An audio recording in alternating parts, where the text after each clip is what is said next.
تاکہ لوگ اس اہمیت کو، اس عظمت کو سمجھیں. بس ہمارے لیے اس میں نصیحت اور پیغام یہ ہے کہ ہم اپنے اندر ان اوصاف و کمالات جو حضور کے لیے اللہ نے اخلاق محمد بنا کر پھر اس کی قسم اٹھائی ہے، یا اس اخلاق کو اللہ بیان کرنا، یا اس علم محمدی کو بیان، آج ہمیں اس علم کو حاصل کرنا ہے. اس علم کے نور کو اللہ تعالیٰ ہمیں حاصل کرنے کی توفیق بخشے.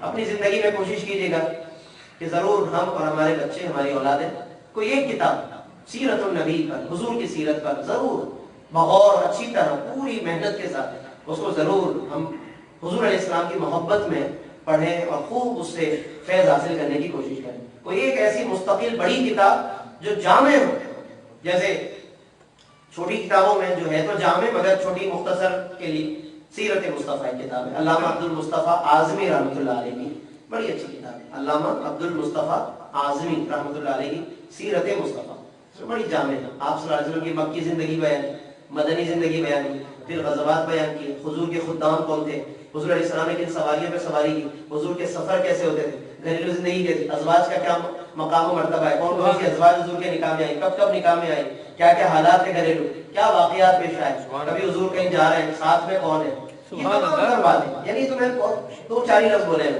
مطلب پوری کتاب ہے.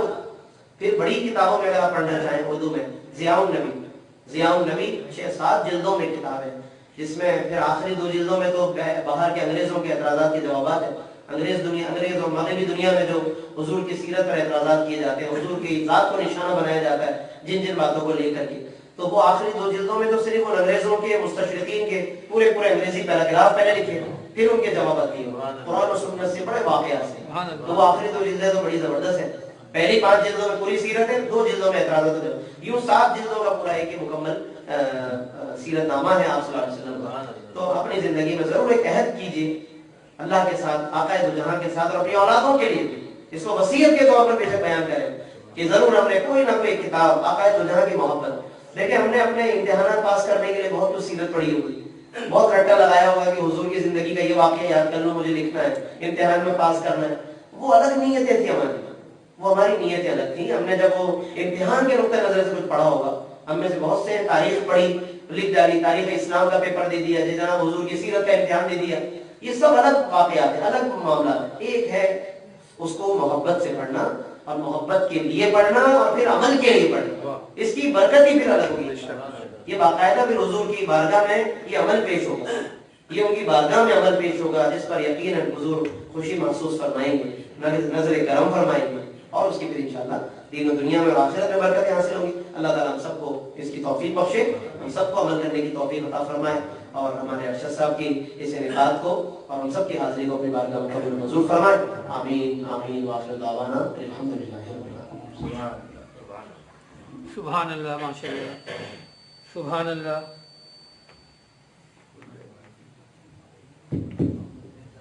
سبحان اللہ، ماشاء اللہ. محترم جناب مفتی محمد اسماعیل نورانی دامت برکاتہ عالیہ اپنے خطاب سے ہمارے قلوب کو منور فرما رہے تھے.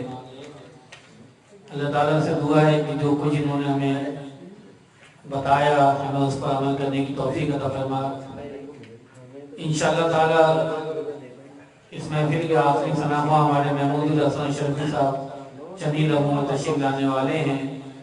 دوران صلاۃ السلام انشاءاللہ موئے مبارک کی زیارت بھی کروائی جائے گی.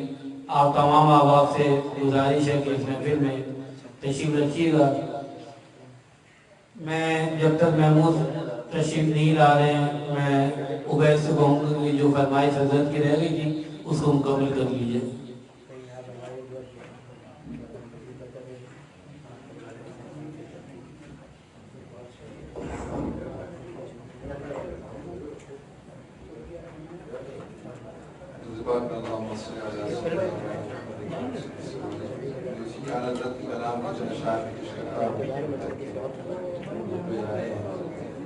کوئی دنیا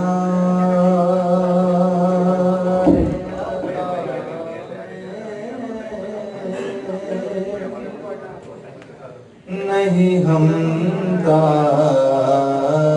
تیرا،